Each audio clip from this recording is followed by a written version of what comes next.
véritable Dieu à Bongwanité. Le Dieu tout-puissant à Bongwanité. Il est le même hier, aujourd'hui et éternellement. Azanzambe wa bongi wa koki, zamba za likolo na nyonso, eza nkolo Yesu Masi. Dimanche lelo eza kodépendre mpe na détermination na yo. Soki oye koluka nzambe na motema na yo mobimba, okobima na yo bisika lolenge okotaki te. Anne amonaki trop, c'est trop.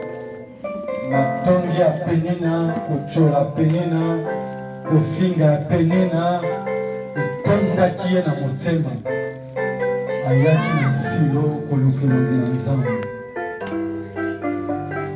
Na pokwa na lelo soki oye kolukelongi na nzambe wana, oyo Ana ayaki koluka, nzambe nanga kokutana na yo, nzambe nanga komona yo. Service à lelo ekoganga en faveur ya vie na yo. Service à lelo ekoganga en faveur ya libota na yo. Service à lelo ekoganga en faveur ya avenir na yo. Ça peut dépendre de la détermination na yo. Moïse s'approchait du buisson ardent par la curiosité. Il ne savait pas que non, s'il est là, étant un lieu sacré. Il ne savait pas que non, c'était une terre sainte. Il s'approchait avec précipitation. Mais il a entendu la voix à l'intérieur du buisson. Moïse, Moïse, enlève les sandales de tes pieds car le lieu sur lequel tu te tiens est une terre sainte. C'est ici la piste de solution. Nzambe ayebisaki ngai Serge, ma beauté belé kobika na oyo bisika. Amen. Et soki oye koluka nzambe wana na motema mobimba, na dimanche lelo akomona yo, akopesa solution na problème na yo. Totombe maboko mibale likolo. Loba nzambe mona ngai. Nzambe mona ngai. Oza na se na lingo mata lisusu. Nzambe mona ngai. Nzambe mona ngai. Na dimanche lelo. Na dimanche lelo. Eza la dimanche na ngai. Eza la dimanche na ngai. Mokolo na lelo. Mokolo na lelo. Eza la mokolo za kobanda makambo sika na vie na ngai. Eza la mokolo za kobanda makambo sika. Nzambe alola. Nzambe alola. Mokolo na lelo. Mokolo na lelo. Eza la mokolo za ko tourner page ya humiliation na vie na ngai. Eza la mokolo za ko changer page ya humiliation na vie na ngai. Page ya souffrance. Page ya souffrance. La difficulté. Il y a échec, il y a sécheresse, il y a chômage, il y a stérilité, il y a célibat. Nous allons tourner page à vie. Au nom de Jésus, au nom de Jésus, au nom de Jésus. La lingi zamba lobela yo. La lingi zamba nanga lobela yo. Amen. Yebisa nzamba disposer motema na yo. Ozwa en plus lelo. Yebisa nzamba disposer motema na yo. Zamba lobela yo. Tobondeli biso nyonso. Oza nzambe malamu. C'est toi qui parles bien, Jésus. Tu ne parles pas comme les gens de ce monde, Père de gloire. Quand tu parles, Jésus, tu es toujours précis, Père de gloire. Nous voici auprès de toi, Jésus. Il est écrit, tout passera, mais ta parole ne passera jamais. Dispose ton cœur, mon Dieu, mon roi. Ce soir, Père de gloire, nous puissions recevoir quelque chose venu de ta part, mon Dieu, mon roi. Viens nous parler, Jésus. Ta parole, c'est comme la pluie. Elle ne retourne pas sans avoir arrosé la terre, Jésus. Ce dimanche, mon Dieu, mon roi, que nos cœurs soient totalement arrosés par ta parole, Jésus. Merci, Yoshua Mashiach. Merci, le véritable Dieu. Donne-nous l'entendement spirituel, mon Dieu, mon roi. Tout ce qui est d'incrédulité, de distraction, de vol de parole, Seigneur, qu'il soit loin de nous au nom de Jésus. Au nom de Jésus. Au nom puissant de Jésus. L'homme de douleur. Parle-nous, Jésus. Parle-nous, Jésus. Parle-nous, Seigneur. Parle-nous, Yoshua Mashiach, le véritable Dieu, le Dieu tout-puissant.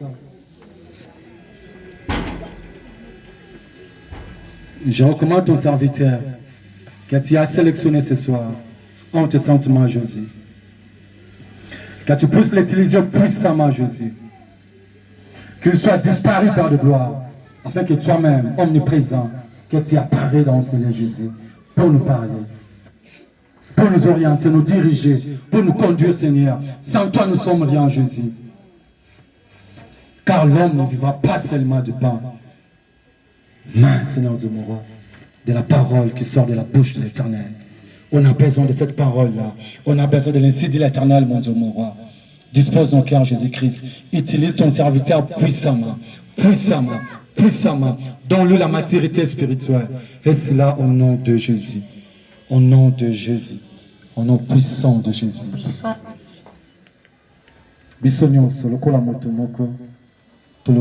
Parle-nous, Seigneur Jésus-Christ. Parle-nous, Christ. Amen. Amen. Amen. Tovandi.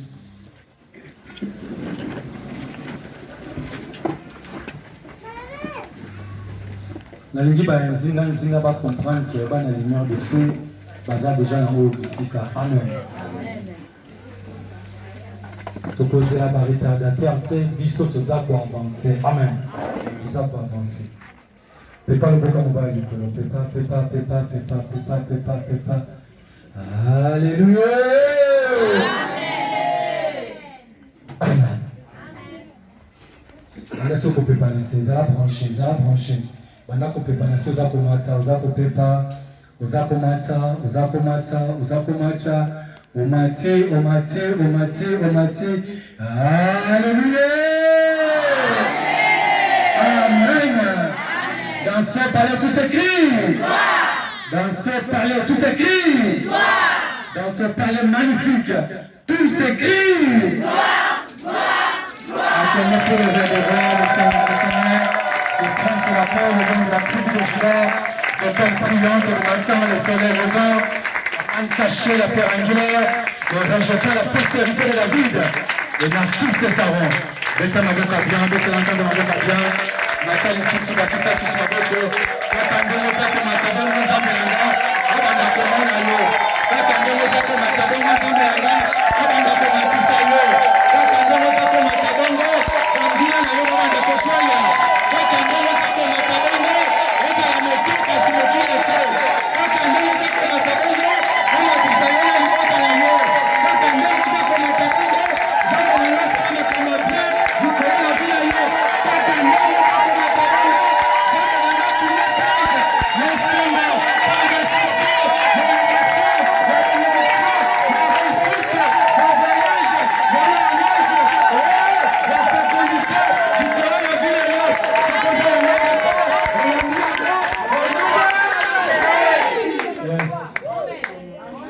Yes.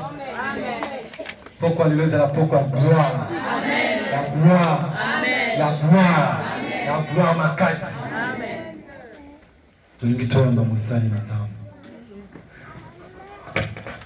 Amen. On comprend le papa et mon na modération, ce qu'on a en hôtel. Amen.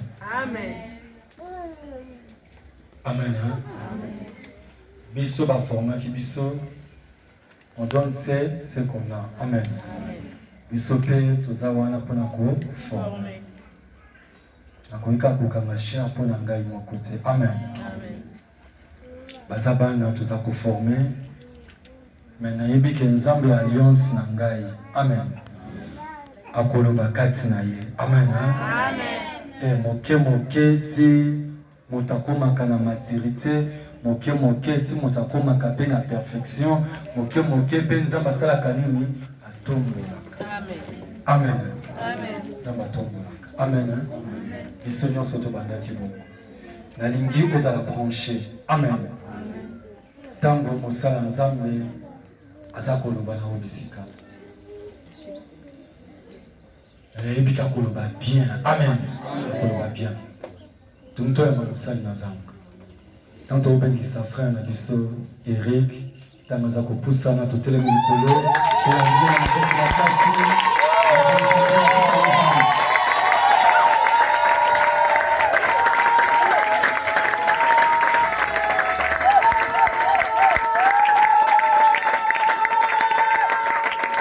Alléluia. Alléluia. Et c'est nasepela mingi komona bandimelimer de fe yabiki esengo mazala nango nzambe asala mambo minene vraiment. Amen. Amen. Amen.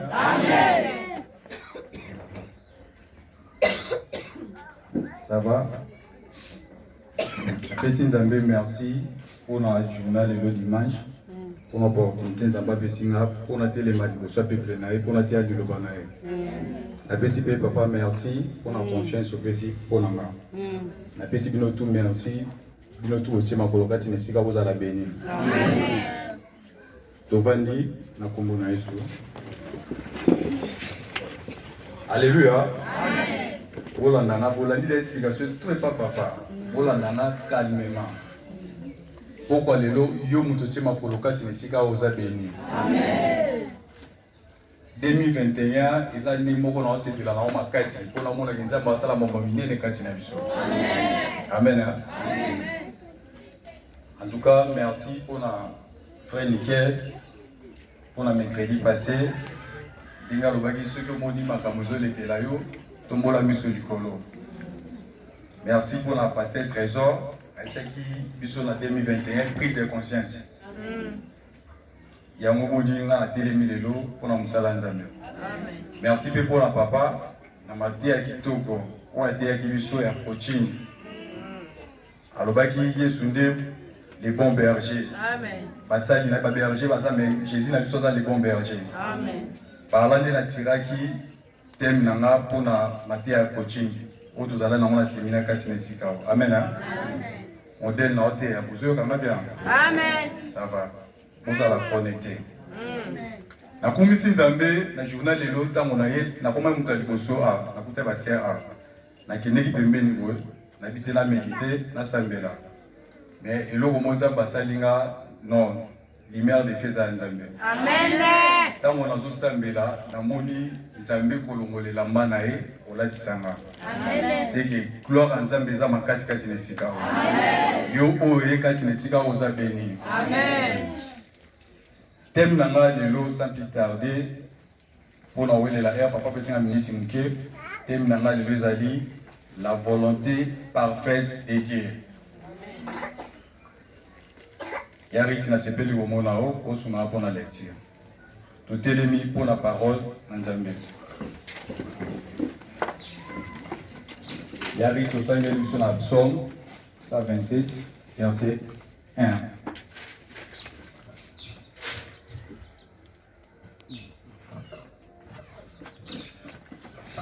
Je lis au nom de Jésus. Amen. Si l'Éternel ne bâtit la maison, ceux qui la bâtissent travaillent en vain. Si l'Éternel ne garde la ville, celui qui la garde veille en vain. Amen. Tuvani na kubona Yesu. Tanyimizo tobondeli. Papa yolobi mutakoti kobika na lipake, pakobika sina maloba ozobima na nzela na yo. Papa ngana disparaître yo apparaître Adonai. Lobela peuple na yo. Lobela peuple na yo. Tutolobi amen. Bien-aimé dans le Seigneur. Bible zolo bana biso ceux qui nzambe atomite motonga azotonga pamba. Ceux qui nzambe abateli vilité, obatela azobatela pamba. Bien-aimé na yebise loko moko na poko lelo. Il faut yeba na vie na yo. Avant ya kosala makambo tout, il faut confier en Nzambe. Il faut yeba la volonté Nzambe so zanili par rapport à likambo o likosala. Amen. Amen. Au motivana ba même pour ça la bien pour la mata pour la terre. Amen. Amen. Bien-aimé, Bible le Bible est clair. Ce qui Nzambe atongite motokazo tonga pamba. Amen. Amen. Thème la biso les ali la volonté parfaite de Dieu. Mais nous avons 3 points on a aujourd'hui là. Premier point c'est l'obéissance. Ce que tu as dans 1 Samuel 15 verset 22. Bible est sur la mission. L'obéissance vaut mieux que les sacrifices. L'obéissance vaut mieux que les sacrifices. Bien aimé, pour nous avoir le bon Nzambe, il faut obéir à maloba Nzambe. Yari totani luso en nombre 20, 7 jusqu'à 12.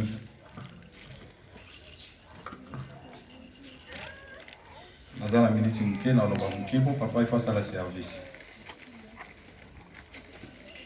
Nombre 20, verset 7. Chapitre 20, verset 7 jusqu'à 12. Bien-aimés, à la connecter. L'Éternel parla à Moïse et dit, prends la verge et convoque l'assemblée, toi et ton frère Aaron. Vous parlerez en leur présence au rocher, et il donnera ses eaux. Tu feras sortir pour eux de l'eau du rocher, et tu abreuveras l'assemblée et leur bétail. Moïse prit la verge qui était devant l'Éternel, comme l'Éternel le lui avait ordonné. Moïse et Aaron convoquèrent l'assemblée en face du rocher. Et Moïse leur dit, écoutez donc, rebelles, est-ce de ces rochers que nous vous ferons sortir de l'eau? Puis Moïse leva la main et frappa 2 fois le rocher avec sa verge. Il sortit de l'eau en abondance. L'assemblée but et le bétail aussi. Alors l'Éternel dit à Moïse et à Aaron, parce que vous n'avez pas cru en moi pour me sacrifier aux yeux des enfants d'Israël, vous ne ferez point entrer cette assemblée dans le pays que je lui donne. Amen. Amen. Amen. Amen. Tout le monde Moïse, azalé na bana Israël, bazalé na désert. Mai bande mo bimati. Na kata désert, mai zalaki. Moïse, Nzambe a ordonné Moïse, abi soit verge. Soit lingenda na yo, soit ndeko na yo Aaron, kende liboso libanga, lobela libanga, koma yebima, po peuple na wasani bazwa mai. Nini na lingina loba parla, Moïse tanga komi liboso libanga. La place asala onzamba lobaki na ye, abeti nzete. O a désobéi na maloba Nzambe. Bien aimé na loba ni na pokwa lelo. Nzambe basakana na ye te, Nzambe bamesana na ye te. Amen. On mesana jamais na Nzambe. On mesana jamais na basala Nzambe. Ceux qui musala Nzambe alobino sala boy respecter. Ceux qui musala Nzambe alobi sala boy sala. Bien si ma ebimaki, mais bimaki na volonté parfaite ya Nzambe te. Et comme ebimaki na volonté imparfaite ya Nzambe. Pour Moïse alinga se faire voir. Or Nzambe alobaki na ye lobela libanga. Libanga ni tolo bana poko alelo. Yariti.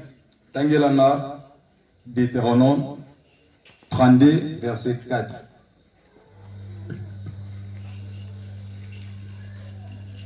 Amen. Hein? Amen. Amen. Hein? Amen. Amen.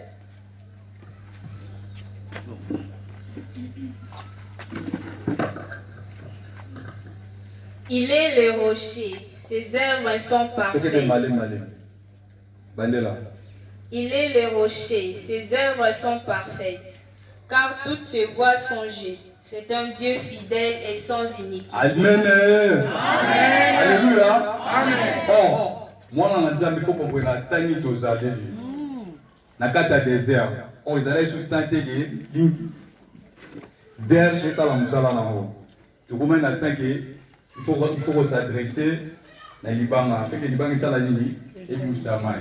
Oh, libanga ni tozo lobelana. Ils a libanga o tozo lobelana, ça y est beaucoup Jésus Christ de Nazareth. Amen. Autant qu'il y a sur na Jean 4 verset 14. Amen. Amen. Parce que malé on comprend quand même bien tozo lobelana. Amen. Amen. Amen. Amen.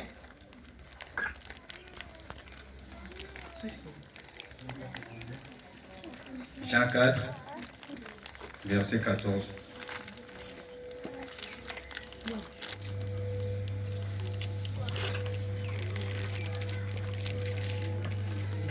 Mais celui qui boira de l'eau que je lui donnerai n'aura jamais soif. Ouais. Et l'eau que je lui donnerai deviendra en lui une source d'eau qui jaillira juste dans la vie éternelle. Amen. Hein?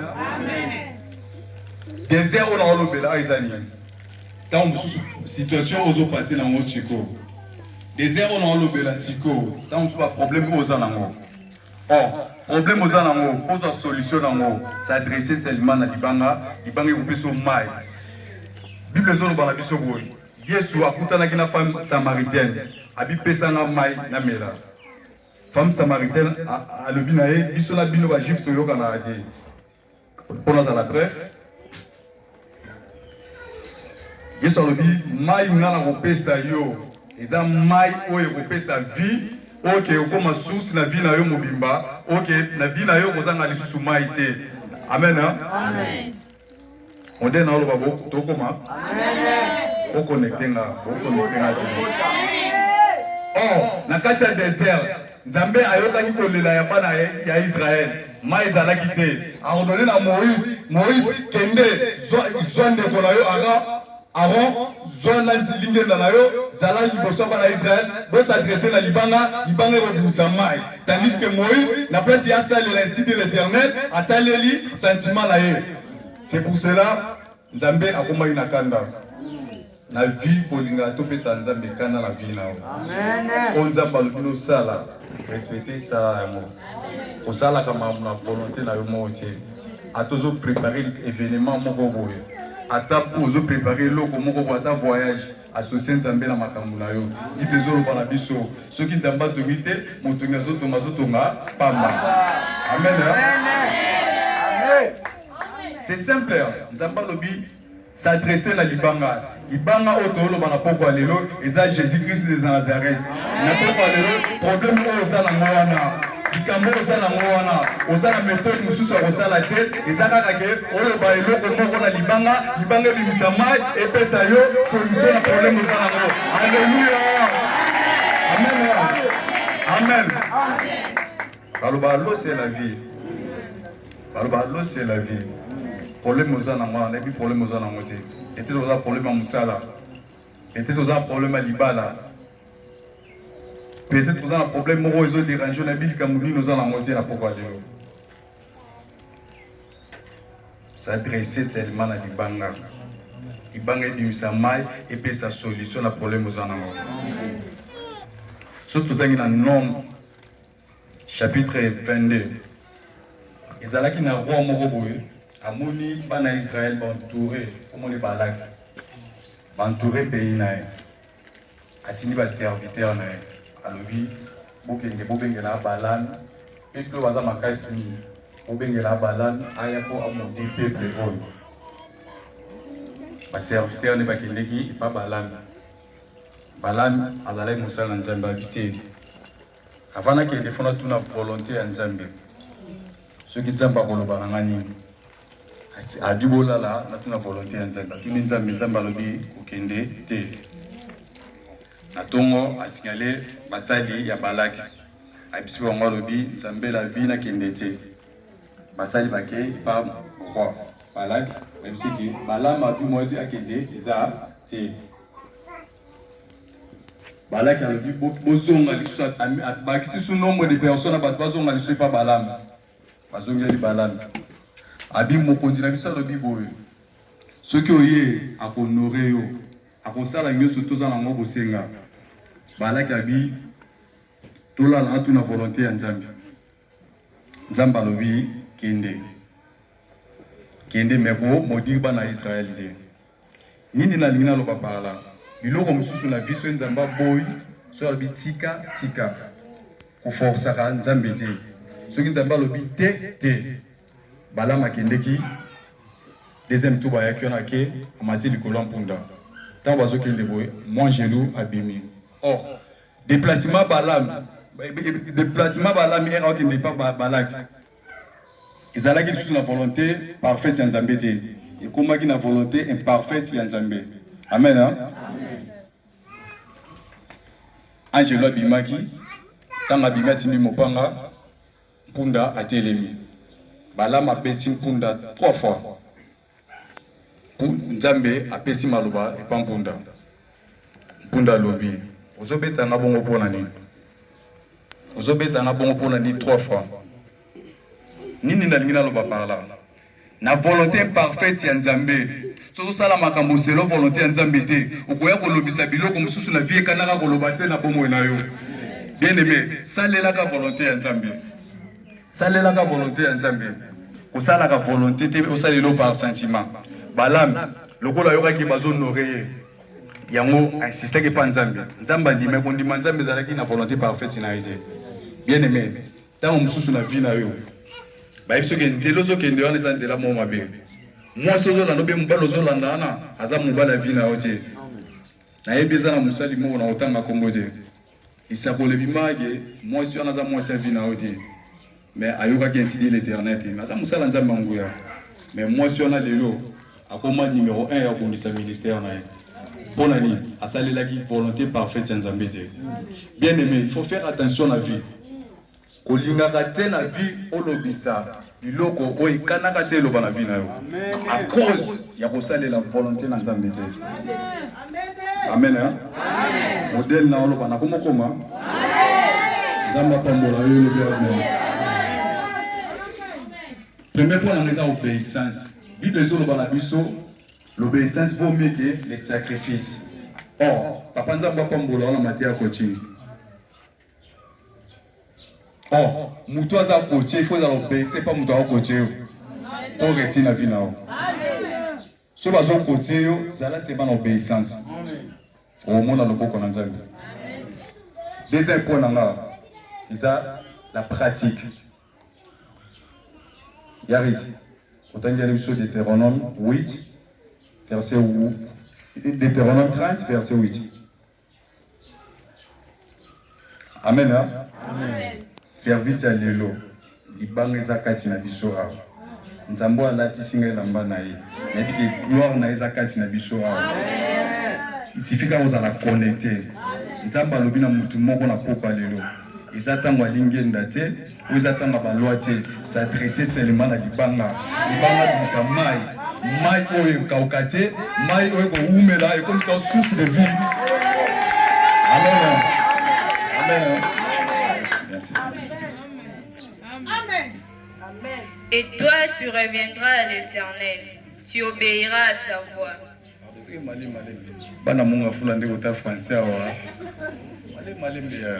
Et toi? Tu reviendras à l'Éternel. Tu obéiras à sa voix. C'est ça, non, papa? Interprétez bien.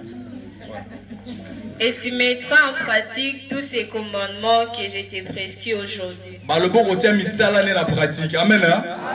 Bien aimé, c'est mon kilo pour réussir la makamuna onyo surtout. Premièrement, il faut obéir ça na maloba Nzambe. Et puis il faut saler la misala Nzambe. Amen. Amen. Bien aimé, ça là obéissant. Bible zolo ba la biso clair. Ceux qui Nzamba tongite motongi azotonga azosala eloko moko te. Soki Nzamba bateli te, mobatela azobatela pamba. Nalingi nini na linga loba pala. Soki ozotambola na sia mokilo et que ozosalela volonté ya Nzambe, échec ezala côté na hôtel. Ozala toujours molongi. Po te toza na coach aliki ba continuer sur sia mokilo. Il suffit obéir na volonté na ye. Il suffit pratiquer volonté na ye. La vie et le retour du mot ça, il faut tout la volonté de Nzambe. Tout le monde a un couple belé. Batuni Nzambe, bon mon idée ni pour un couple Nzamba binon. On a moins servi na hôtel, on a moins la vie na hôtel. Et tout le monde a le couple là, comment le ring. Mais comment bitumba er nyo surtout. La vie famille mon na combine à Kasavu. Attends mon tout le monde a gagné l'église. Et ces couples pour nous, couple mai volontaire Nzambe. Kobanda papa bana bakoko. So ba bien bêtiser la journée. Ba lo ba bêtise à 85 fois. Moi là tant ko poser papa trésor pasteur trésor pas papa Fabiana. Bana Kasavu. Bonani. Mutu nyonso tout o asali la volonté Nzambe. Jamais Nzamba kotindela e moi si moko boye. Jamais Nzamba kopesa e bana moko boye. Oh, si ça la volonté de Nzambe, vous allez toujours la vie, toujours à échec, na échec. Amen. Amen. La Bible, premier point. Le point est belé, mais on a sélectionné à 3 points. Premier point, L'obéissance, deuxième point, la pratique. La vie, il faut y avoir ça et la misala nzambe. Amen. Hein? Modèle na ote boyo kanga. Amen. Ma vie l'obéi nanga mais zokota. Troisième point, l'assurance. Amen. Hein? Amen. Na lingami ko pesa témoignage nanga na makamuzamba sala kati nanga. Jumoro na côté de nos sambela kuna mutando kamba biso papa. Tuzana pasteur na biso zala dimanche. On sambela kaka boyo. Cela quand il me souboula mon serment ou ayaki sika. C'est très na roba comme on sait Olga. Cela quand il a mis sur nos sambela na mon arrêt le servana. Nzamba lo belinga bi lobby l'intercession azangate azala bino na prière lobby. Na ki papa et si papa alitoy. Papa depuis na nos sambela na mon servana nzambe azola kisara ke le bazala na intercession lobby. Papa a pu assister à pu communiquer. Puis lobby kozangate message bimpo na kozangate. To comme lundi être au lundi en d'autres na nzambe pour la nini o l'accent le ngamo emotion. Nzamba binanga kende bisa musal nanga a touché à bien aimé monde oza makambo belé. Monde où il faut tambola la volonté parfaite en nzambe. Sinon te okokufa pe avotiki film bango. Papa Simbi, nando pesa iso nzamba pesa message na ndolo bana binzambe alo bana na tinda moto. E papa zo tinda ka moto boy. C'est bana koy. Kokoya koyaki mama o aboti akufate azanvi. Andolo bakati na. Oh, c'est wana va n'est pas grande scène côté à côté libala. Baza la place moi la maman na été. Ah, nini. Azamwa na ngamona walinga na liae. Papa lobi asomba mala makila ye soza mwana oti aza mwana nzambe aza ya yote ni ne se pasaka na ivi bola na calmement papa ndo délivrer wana tindi wa moto deuxième esprit loba esprit monsieur loba na kati wa ezana baer otapa ne pas grande sœur na côté ba grande sœur ba futela papa baer a loba bito sangala na mama na eboto lia ye oh sœur wana les jours nzamba zo benga ye aya l'église, c'est ça les jours qui vont préparer que soit betika libako sanini akufa. To silisi de délivrance na to silisi de délivrance na papa on tout na. Obi mama kinga oh maman nanga. Obi papa kinga no te place na de pas grande sœur baya na bango. Pola nana calmement. To continuer prière na matuna na moyo ka zizi. Na papa nzamba lo belanga on a sœur zizi. Tondo sambela pour la serre zizi on a sibitima to sambela pour la serre zizi pour la moni 4 esprits. Il y a dans les 6 places là monsieur Dieu. 4 esprits. Bien aimé bon négligeable mambo prophétie de Nzambe bil pourquoi atia basali na ye pour na rola qui sabi pour na rola. Ba to ba loba